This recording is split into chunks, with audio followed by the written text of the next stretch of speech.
Hi, everyone. Thanks for the Mitchell Center for having me here tonight. I'm very happy to be here. My name is Mary Magsamen, and I have several hats that I like to wear. One is that I'm an artist, I'm a visual artist. Another is that I'm the manager of public programs at the Manila Collection. And prior to that, I worked as a curator at Aurora Picture Show for 13 years. And I've also taught with the Mitchell Center for many years, not currently, but many years before that. So it's great to be here tonight, and I'm happy to have this conversation. So I'm going to pass it to my right. Good evening. Stepjen Montague. I'm an American composer, expatriate, based in London, England, where I've been since 1974. I'm a freelance composer, which defined by my father was somebody without a real job. But I have been earning a living for 50 years as a freelancer. My works have been done by the Royal Ballet, the London Symphony Orchestra, various festivals around the world. And I come here as an artist in residence working on this project with Alex Julyan. So I'm really pleased to be here, be part of this in this wonderful space, and to see the progress that this sculpture is making and being inspired for us to create music that will surround this and maybe open up some ideas as to how the space is explored musically. Hi, my name's Maria Ramos. I'm a fifth-year architecture student. I'm part of Professor Dietmar's 5500 studio. And I'm also studying in the 5-year program, so hopefully next semester will be my last. I'm originally from San Antonio, but I transferred to UH, and it's been super cool getting to learn the city and also showcase that, reflect it through this installation. So it's been pretty cool. Hi, I'm Rob Smith. I direct the composition program at the Moore School and direct the ensemble that you heard this evening, and I'm also a composer. Thank you, Rob. Hello, I'm Alex Julyan. I'm a visual artist based in London and heading up this part of the project with the architecture students. If you look at my profile picture on the program, you might see I don't quite look as I do in that image. And that's because I have many different personas as an artist. I started as a painter 40 years ago, and somehow this is where I've ended up. I particularly like collaborating, often with Stephan, but also with professionals from other disciplines such as writers, scientists, doctors, and architects. So I'm very happy to be here in the University of Houston, and very excited to see what direction this project takes next. Hi, I'm Dietmar Fröhlich. I'm the professor of the studio, together with Kara Murray, who's sitting back there. We have the studio, and we were fortunate enough to be asked by the Mitchell Center if we would like to collaborate. That was a year ago, and we said immediately yes. There's a chance we can't let pass by, and we're still happy about that, and I hope they're happy with us. And we'll see what happens to the sculpture installation behind us. All right? Hi, I'm Eric Estrada. I'm a composer and a pianist, and I'm also a third-year doctoral student at the Moore School of Music, and I'm one of the composers of this program.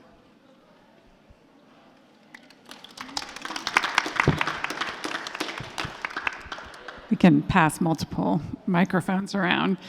So I thought, kind of, Dietmar, you led into one of my first questions, which was how did this come to be? This seems like so many different departments and people, and so maybe y'all could talk about like how this happened.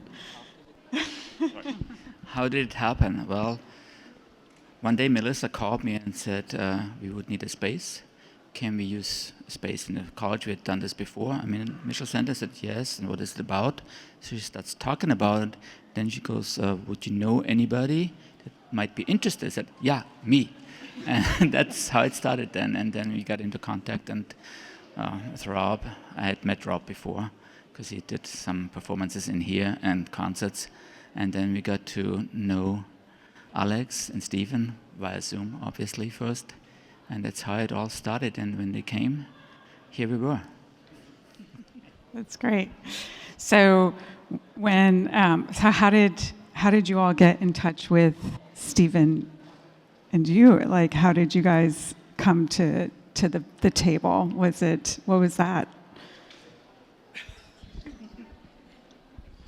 I met Stephen in the early 90s. I was a student of his at the University of Texas at Austin. He came to visit for one semester, and it was very eye-opening for me. He came at it from being a composer from the perspective of being a freelance composer, and that was really very, very interesting. He really shook me up for sure, and I appreciated that, and I have stayed in touch with him ever since. And we've collaborated on a number of things. I've performed some of his music here, he's performed some of my music in England and other places, especially with a piano and electronics duo, and he's been at the university several times, and we've done a number of things together. Most recently, I went over to London and conducted an orchestra piece at a big celebratory concert for his 80th birthday, so I know that he does great collaboration. Through Stephen, I met Alex, and Alex's art, I instantly fell in love with the vibrancy and the eclecticism of it. It's just fantastic. And I've seen some of her projects. She's done lots of collaborations with communities and other artists, and collaboration is a core part of what she does. And I just knew that doing something in such a public space would be perfect for her. And she had worked with Stephen before, so I thought, this is a match made in heaven. And then we approached Dietmar, and Dietmar was like, I'm in. So it was good. So the project's called Call and Response, and you definitely get a sense of that idea of call and response from the performance here and the space. And so as you've been working on this, and like this has been so fast and furious, and so how has that idea of call and response? How have you taken that idea?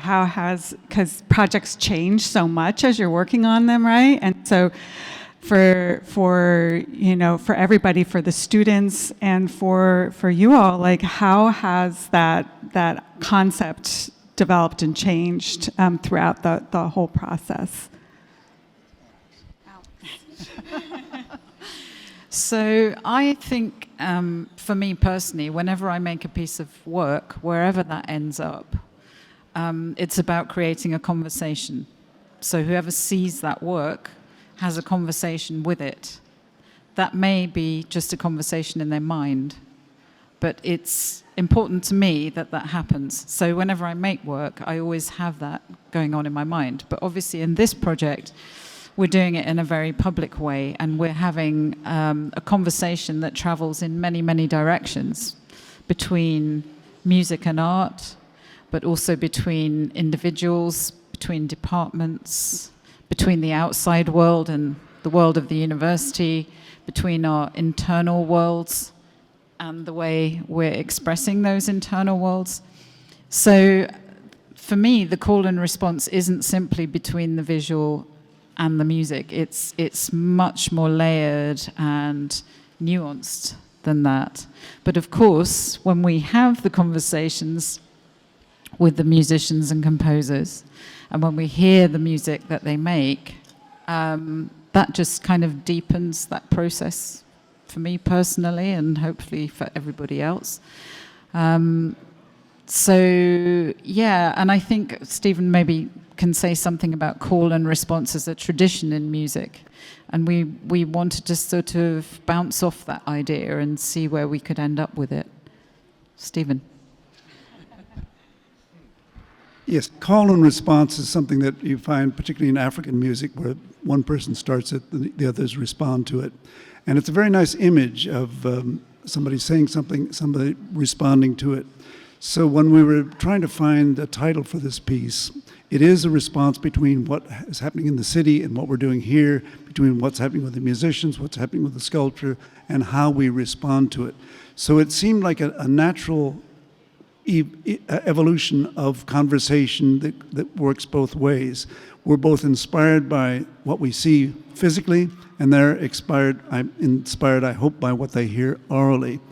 So it's been a very interesting collaborative process. One of the things that I do as a freelance musician, the first thing when somebody says, do you want to do a project? I say, when is it due?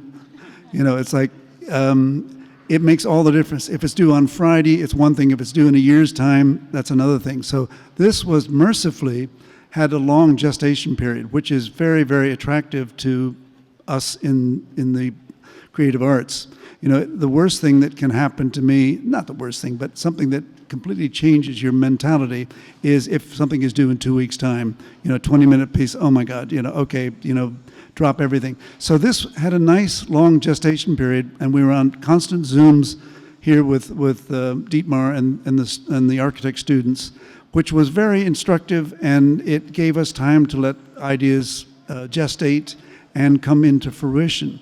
And Rob was in on these calls, so it was quite a nice kind of way to marinate this event.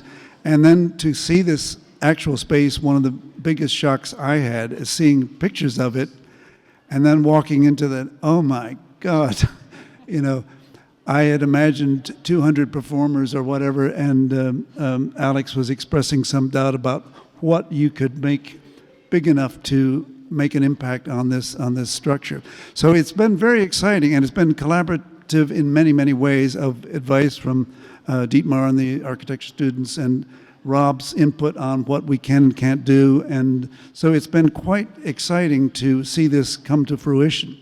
There was a kind of competition between whether we composers could write music faster than they could build the structure, and we were winning at the beginning, but I think today it's like it has liftoff. So we have some work to do before the mini concert next Wednesday.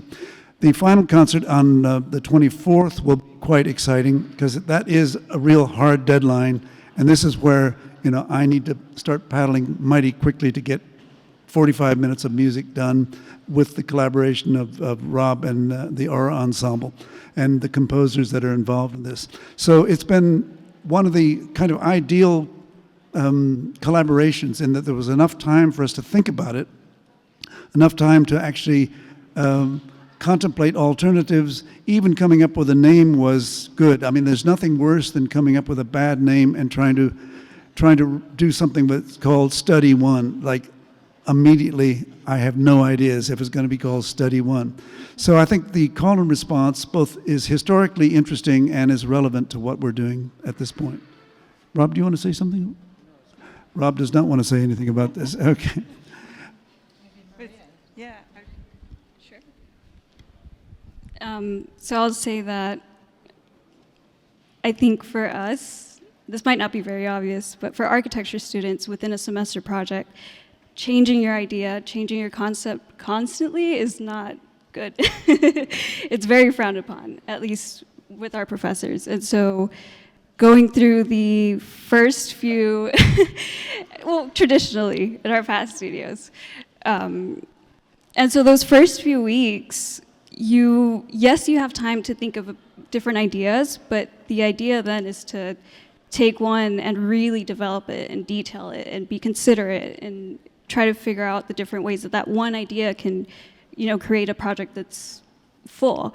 And so kind of having to like rewire our brains, at least I've like spoken to my other classmates about this, it was so tough the first few weeks having to keep coming up with ideas and ideas and ideas. So I think that's something that at least I'm taking away from it. And I think it's super cool, not just coming up with those ideas ourselves, but then as a response to what the composers are doing or even what we've managed to do as we're constructing. I think so much has been learned just through that process itself. And it's very different and it's been very difficult. It's been a bit of a struggle, but I mean, we're very proud of what we've done so far. Yeah.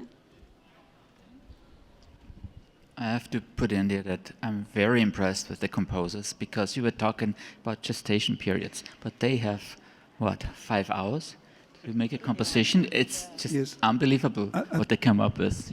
Right, Eric? What? Doing things in the last minute? We never do that. Yeah, I mean, it's a good creative exercise and challenge when you have a constrained amount of time to work something from scratch. So it always poses challenges, but it's also very healthy as a creator to work with only so many materials. When people think about composers, they think that we kind of like draw all the world and put it in a piece. But sometimes it's actually what can I do with just one or two ideas? For example, the first piece that I had to write was just for objects like bottles and bowls and pieces of wood. So that really constrained. I don't have pitch material or I don't have anything else to work with. So kind of like constraining your tools to work with only so many things forces you to be creative in a way that you wouldn't have to if you had a piano, if you had a trio, if you had an orchestra. So always having a few elements, it's kind of like a healthy exercise. And we have that, and we also have the element of time. So you have to really work on your craft and really meet deadlines. So in that regard, it has been like a very cool project. Also, the fact that we are kind of like invited to get out of our usual concert hall, which is something that I think is super important. Like sometimes you can't expect people to come to the concert hall all the time. You want to reach out there and meet them where they are and literally invade their spaces and tell them like, this is us and this is what we do. And, using the space to also think about how we're going to write for the instruments, how the instruments are going to react, how the sound is going to travel in the space. All of that has been a super interesting experience. Can I just ask Rob to articulate what the project was, the turnaround between the assignments we had? I mean, just so you wanted it 1 week, how that worked. How the composers work on their project, yeah. So the composers find out on Monday what's been done with the sculpture, and we talk at 1 o'clock, and then they have until 2 o'clock the next day to get their pieces done. So a little over 24 hours. And we give them some prompts. We give them the instrumentation and maybe some prompts, like today's prompt was from the architects, be more grungy. So we were more grungy. And Stephen and I also give them some prompts, like the first week was solos, then duos, today was trios.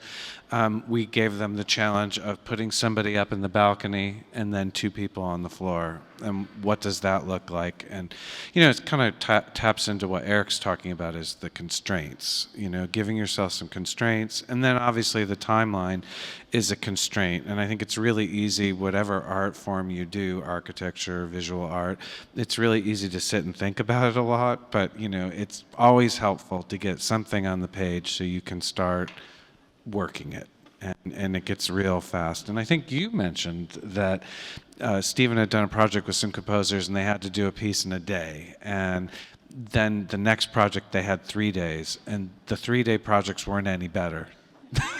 So I find that interesting. And I like Stephen, that's my first question if someone asks about a piece, what's the deadline?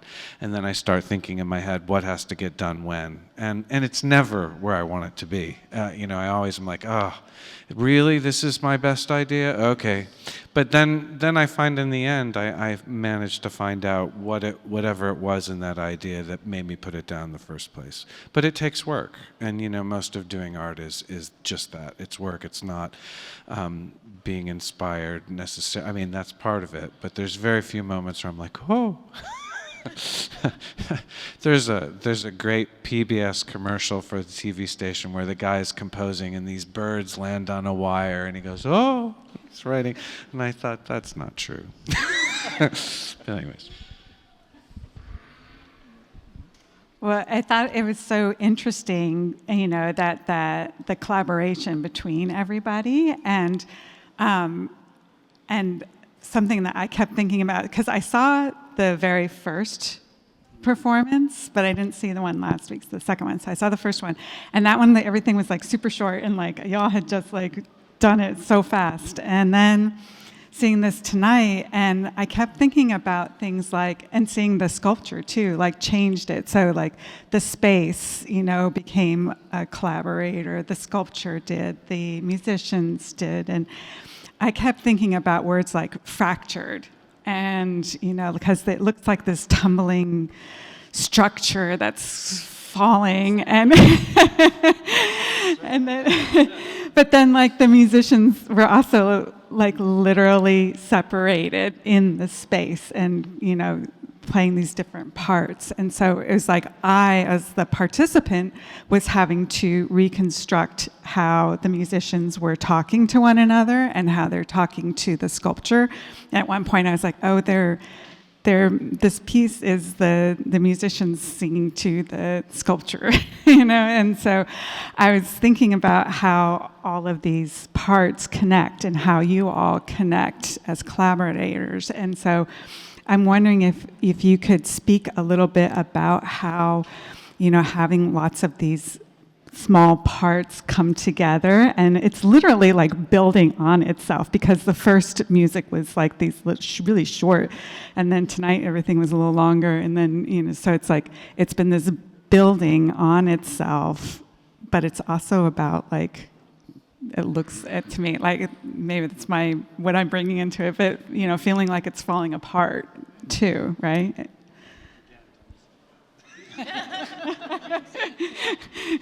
I'm thinking conceptually.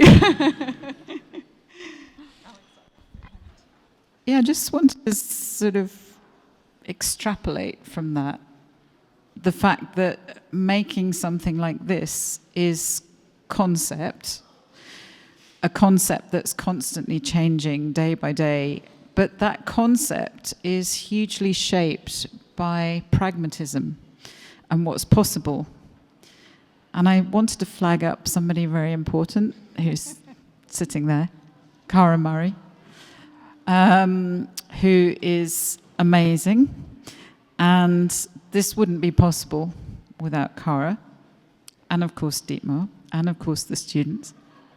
But Cara's bringing huge amounts of technical knowledge and can-do to the project, and her wife Kelly as well. And that's incredibly important, because without that sort of base of somebody who's very confident that, yes, if we bolt this to this, this will happen, you can't start to dream and develop the concept.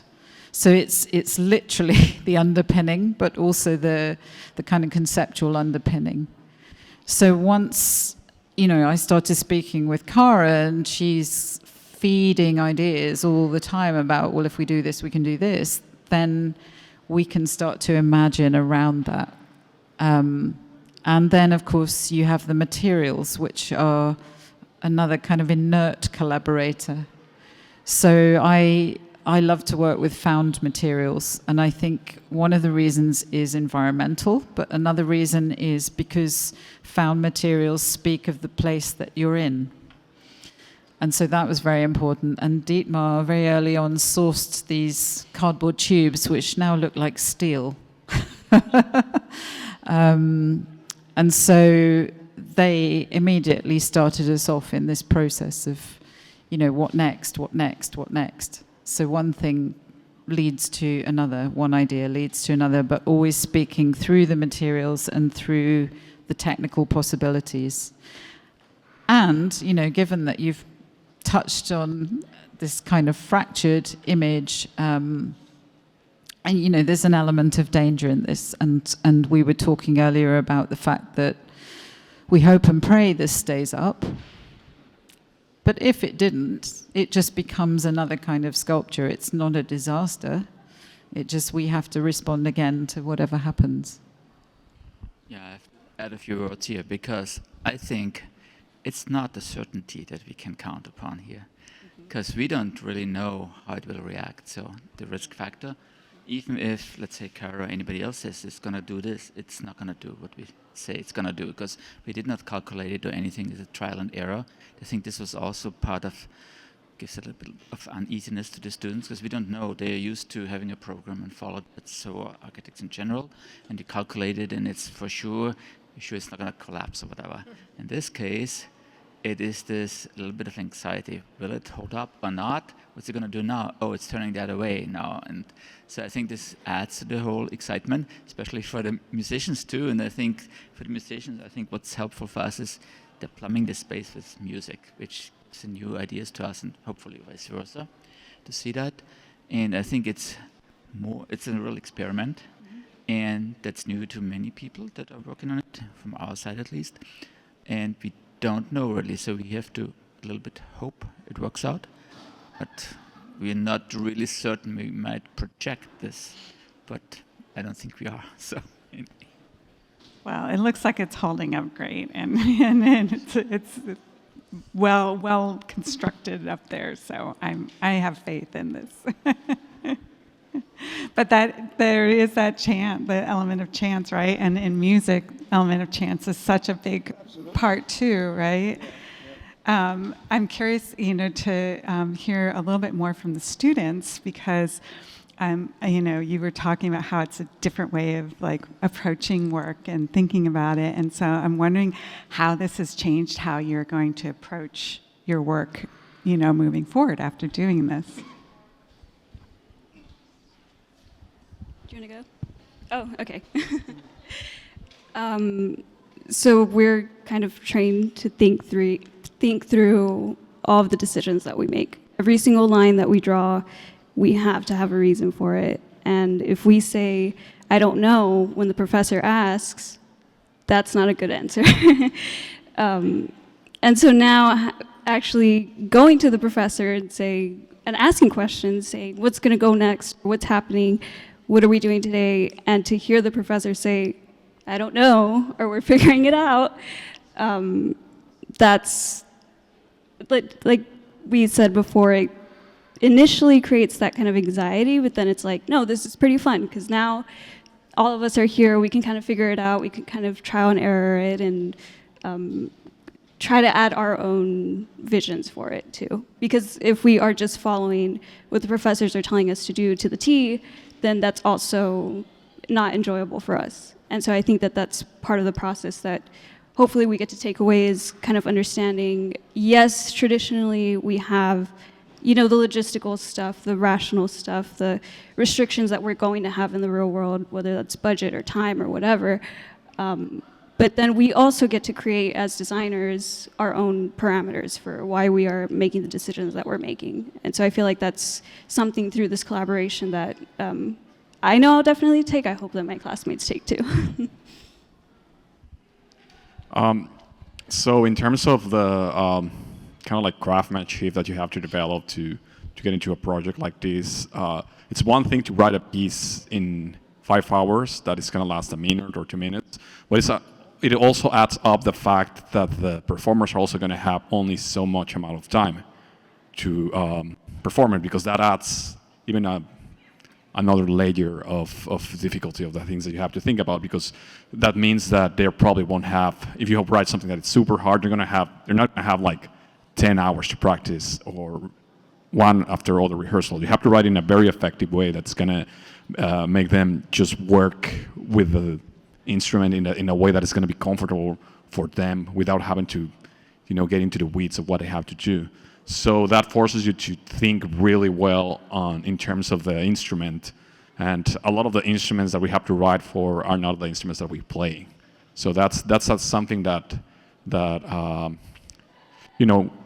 forces you to grow into that space of craftsmanship. And the other aspect that I think it's super important and that I really like about this project is the collaboration. I think as musicians, we spend so much time hanging out with other musicians that then we just assume that other people are going to speak our language, that other people are going to immediately catch what we're saying, or that they're going to expect, that we expect that if we say technical stuff or if we try to show a score or something, we kind of like are going to assume that they are going to react the way that we react.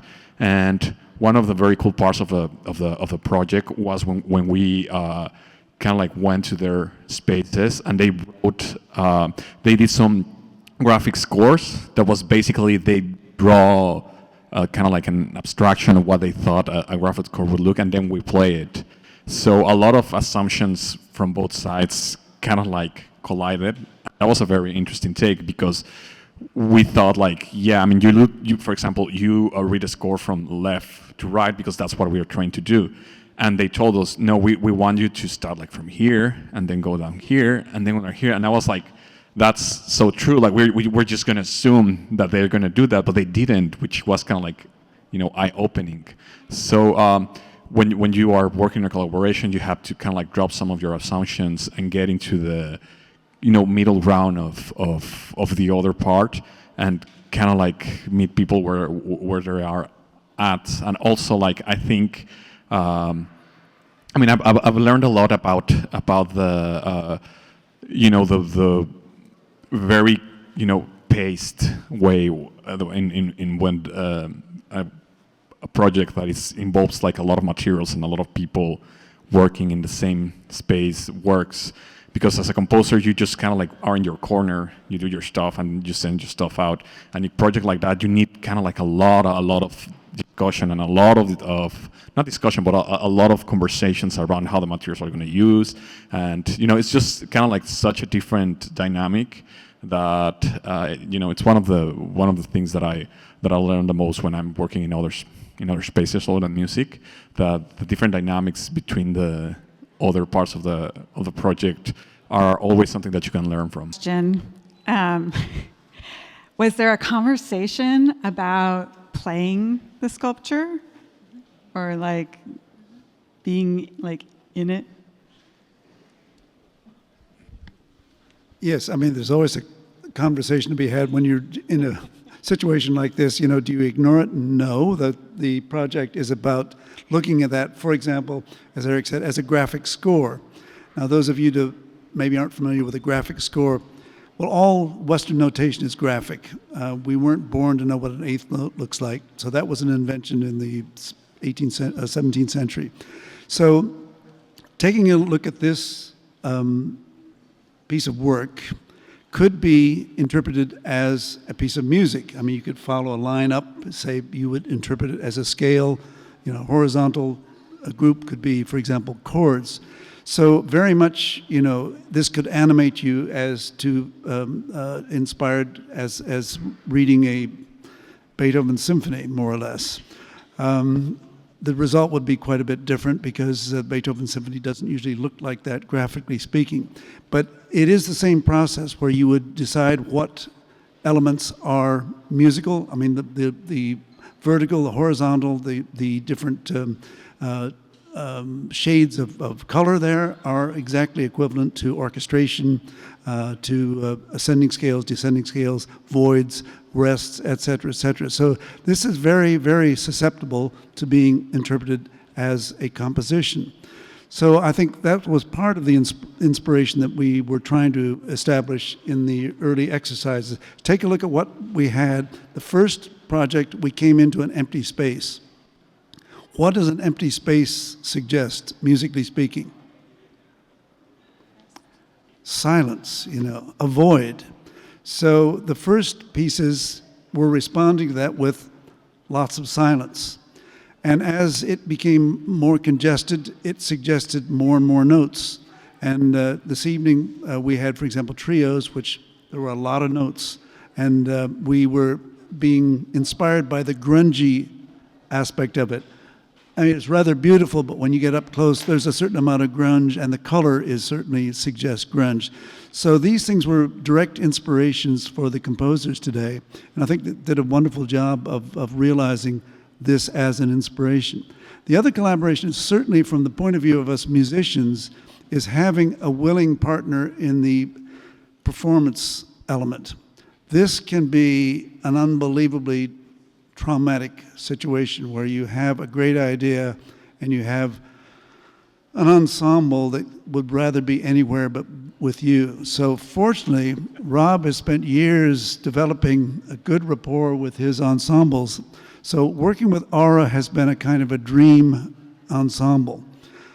I've spent 50 years freelancing, and I can tell you there is nothing worse than being hated by the ensemble that you're writing for.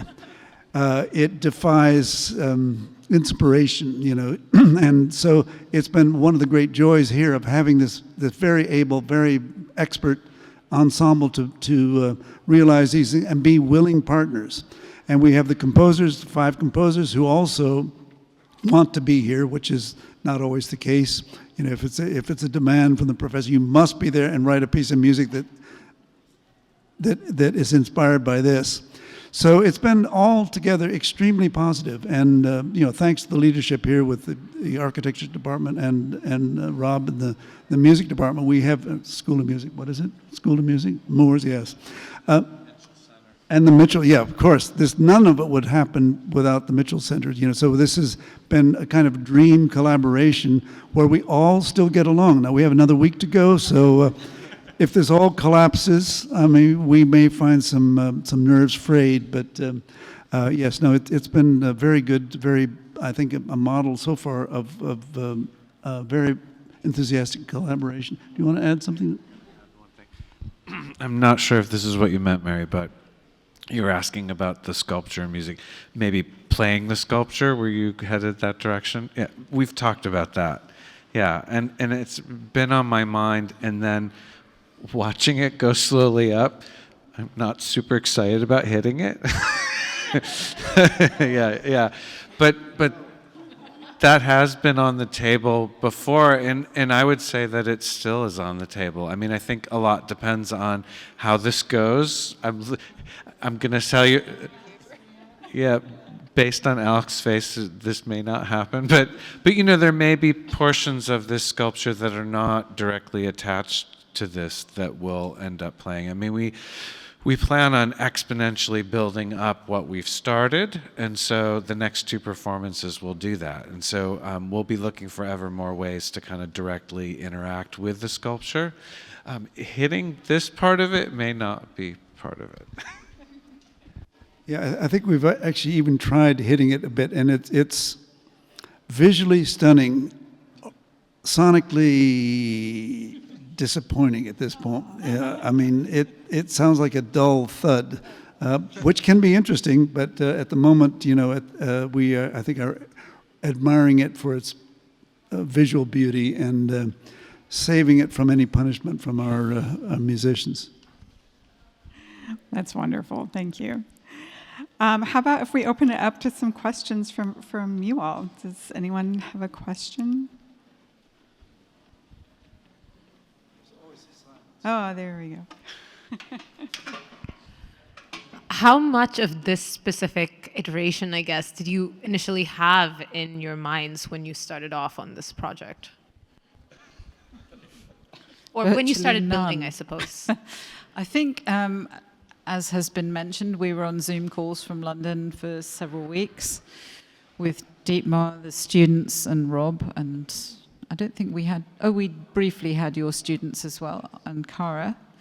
And it felt like a little bit of a dance because I'm very much someone who responds to a space and to materials. So I was finding it quite difficult there in London, trying to really imagine this space and what kinds of materials you might work with. And I could see Dietmar's strained expression, which was, but what is it we're building? And there was a kind of a turning point when Dietmar and Cara talked about building units. Maybe if we build in units, and he had the students build some smallish units that they could play with. And I think for me, that was the moment when I thought, yes, that's absolutely right. That's the approach we need to start with. But in terms of how we would do that, or how big they'd be, or how many of them, and where we would go from there, I had absolutely no idea. So the way it unfolded in that first week was, well, these are the materials, this is how we put them together and they stay together, and then we'll just see what happens. So in a way, I have to be kind of half a step ahead, but probably not much more than that, despite what the students might imagine. I don't know what this is going to look like. I don't know if it's different for the composers. I mean, I think what happens to performers and composers, I mean, we read from a score. And in this case, we were not making a score first and then have the architects build something, but we were actually responding. So my initial involvement in this as one of the composers was looking for inspiration this way rather than creating a sound that that was going to inspire that.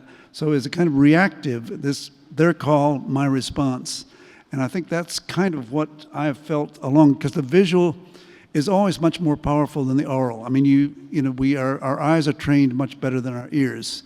I mean, an example of that was hearing the chimes in the, I don't know what building has chimes. And I asked several students standing around me where the chimes came from. They said, "What chimes?" So they were clearly not even aware there were chimes. So I think the eye is very, very powerful. The ear, receptive to stimulation from the eye. So from my point of view, each time I came in and saw that, it was inspiring. And I think not so much the other way around, except maybe when you heard the sounds, you were inspired to do the next step. But I felt the call and response was mostly the visual impact, which is powerful when you walk through that door, like, oh my word, this is extraordinary. And then responding to that with some sort of sonic events. I mean, Rob, do you want to add to that? He doesn't, okay, yeah. So it is a kind of interesting call and response, and that's what traditionally call and response is. One person, or usually a leader of the tribe or group, makes a call, the others respond. And I felt like that's kind of the relationship that we've had with the sculpture, which has been very satisfying. And I think the only way it really could have happened. I just want to add to what Alex had said. I think going back to when it started, the big problem issue was we knew the space, but we didn't know what she had in mind with materials. So we started back and forth all the time. They didn't know the enormity of the space, right? We knew about it, so we knew there had to be something big, and then we were back and forth, what is this and that, what material, that we all confused a bit, used to more, 1, 2, 3 steps. And so we're going, and then we came up with the idea, we had a model of it in the studio, make little models to scale to see what it could be, everybody own idea. Then one of the ideas was several students to make units, because we needed to build something, we thought, before they came, because there's not enough time. So that's where the units came about. And then it really happened when they came about the units. It's a little bit different now, but this is how it all started, because we knew we have to come together somewhere without knowing what is Alex thinking about it, and she not knowing what the space looks like. So somehow we met, and then from there on, it went much better. Well, it is such a big space, and so, you come in and you're like, oh my gosh. So it's, yeah, sure. My one disappointment, seeing the space from London, thinking, oh my God, it's going to be like an amazing reverberation chamber, like a cathedral where you clap your hands and the reverberation goes on for 20 seconds. I thought, oh, this is going to be, it'll make anything sound good. You could slap your face and it would be basically a wonderful sonic event. So sadly, the architect that did this was Philip Johnson, knew a thing or two about acoustics, and knew that you had to have sort of softer walls to absorb all the reflection that this space might create. So my one big disappointment is that this isn't a big echo chamber, which would have been a very different event. But no, I mean, we're learning to use it. But this would be an example of what it's like when you plan something, because my initial thoughts were, wow, a couple of trumpets in there would sound like 60 trumpets if they played a loud note. And coming in here, doing the first clap was like, oh, okay, it's sort of a concert hall decay. So that was, a disappointment, which of course, we can overcome very easily, and we have. But that was kind of a shock to look at this space and realize that it was not as active acoustically as I thought it would be. Yeah, and some musicians would hate like a reverb, right? And others, and others are like, yes. And so, yeah, you don't know till you're in it. Yeah. Is the sculpture going to get to stay up for long past the? No. Not even 24 hours. Oh wow. Okay. Because it fits the space so beautifully. That's why I was wondering. Okay. How about other questions? Yeah. Okay, so I had a question about how like the city of Houston inspired or influenced the project so far, or how it's going to influence it moving further for both the music and the architecture. Yeah. Thank you for the question. Good question. Again, sitting in London, trying to imagine Houston. I've traveled in the States quite a lot. I've breezed through Houston in 2016, but I didn't have a clear image of it. Even going online, it was quite hard to really get a feeling for it. But I think cities, large cities, have certain things in common, and that can be very positive things and quite negative things. So scale, the scale of different buildings, the range of materials, the urban sprawl, the condensed areas, and the way that nature and the urban environment interact or push against each other, I think, are part of it. But it was really useful talking to all of you on Zoom, because you started to talk quite naturally about some of the things to do with infrastructure or layout. And I think I didn't want to make a sort of literal representation of the things that you're talking about, but just for that to sort of sit as a texture as we created. So I think just by simply being in the environment of the city, things come about, very subconsciously in a way. And I think when you come into a new city, especially in the West, the thing that usually hits you is the scale of the large buildings, the things that dominate. But then as you spend time in a city, you start to see those smaller details or the textures or things that are falling apart. And I think that really interests me. And just the few times we've managed to get off campus, something that's really struck me that's very, very different from London is, and I think it's somebody said to do with zoning laws, is the fact, no zoning, okay, is the fact that unlike London, you can have quite poor housing and buildings butted up against quite affluent buildings. And you wouldn't see that in London in the same way. We're much more like enclaves. And I find that really interesting, that juxtaposition. I find it socially interesting, politically interesting, but visually interesting as well.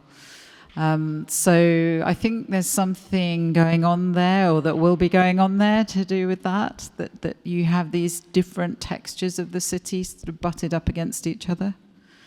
I don't know if anyone else has something to say about the city. What the first assignment for the 5 composers, and I did it as well, was because it has to do with the city of Houston. They all got field recording equipment, Zoom recorders, and went out, and I gave them categories of sounds to collect, which will be the underpinning of the 45-minute event that we have. So the first element will be bird song, whatever that is. It can be with traffic or pure, unadulterated bird song. Going into, let's say, something light traffic or light industrial. In the third category would can be people talking, people walking, et cetera, et cetera. The final element was more heavy industrial sounds. Also possibly music from different parts of the city. So there'll be on 4 loudspeakers and surround sound. you'll actually have imported into this space sounds from around the city, which will underpin the environment in which we superimpose the live instrumental sounds that some of which you heard, and new sounds that will be done in between now and 2 weeks' time. So that's a kind of call and response. The call is for us to have gone out to the city. The response is that we recorded snippets, train whistles, et cetera, and we are transporting them back into this, and they will create what John Cage would call a musical event. All sound is music. And I think this will be, because you've captured it, because you put it on through loudspeakers, it becomes no longer noise, but I'd like to think an interesting musical event. So that's the plan at the moment, and we've collected now almost all the sounds that we're going to use. We're in the process of mixing this basic drone layer. How many sounds do you have? 50, 60, I don't, lots. So it will be all, it will be fragmented. They aren't in any kind of, it's a kind of, John Cage was one of his great inventions was the idea of using for composition chance operations. So this will be kind of putting these things together that maybe are not normally compatible. But that's what a city is a lot of sounds that you hear. You'll be recording birdsong and a plane goes over it, which is, in one sense would ruin your recording. In another sense, that's a good portrait of what happens in the city environment. I was recording one of the truck hammer drills out here, and I was standing right next to some crickets, and I was like, wow, I could hear the crickets and the hammer, ka-chung. So that is actually, a sound of the city, and will be part of this call and response that we're going to realize in this next couple of weeks. That's great.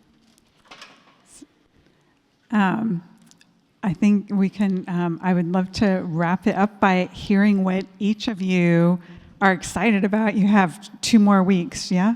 Is it 3? Okay, so 10 days, countdown.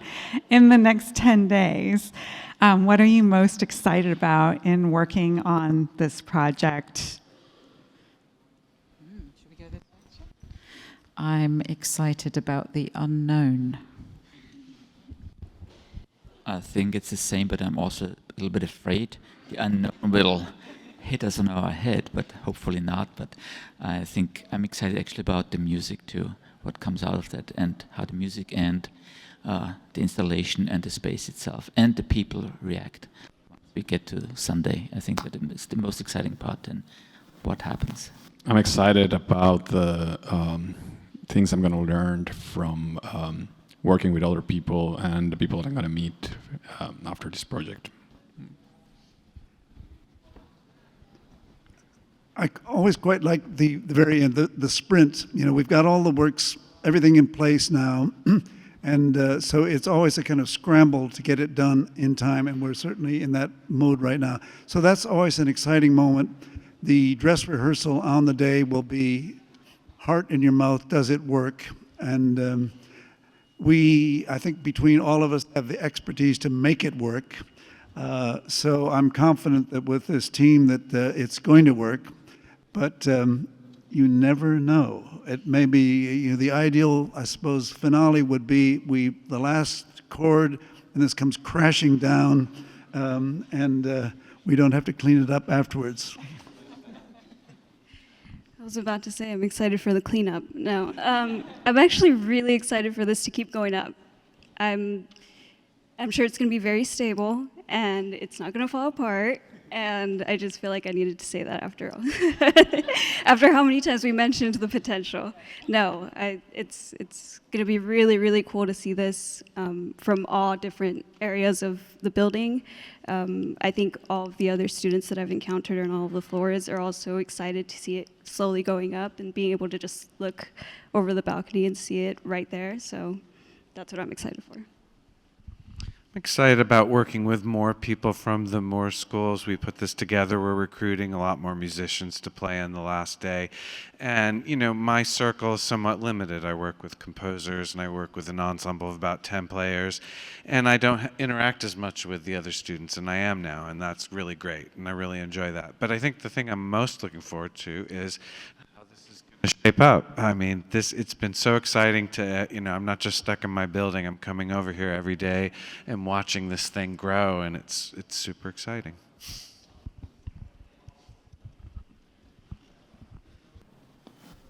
Wonderful. Well, thank you everyone for coming. Thanks to the Cynthia Woods Mitchell Center for the Arts. I just want to say one more thing, if you don't mind. I just want to say thank you so much to Alex and Stephen as our visiting artists for so beautifully articulating the Mitchell Center mission, which is this cross-disciplinary collaboration. And I feel it's just been so wonderful, and I feel like it's affected so many students and faculty in such a wonderful way.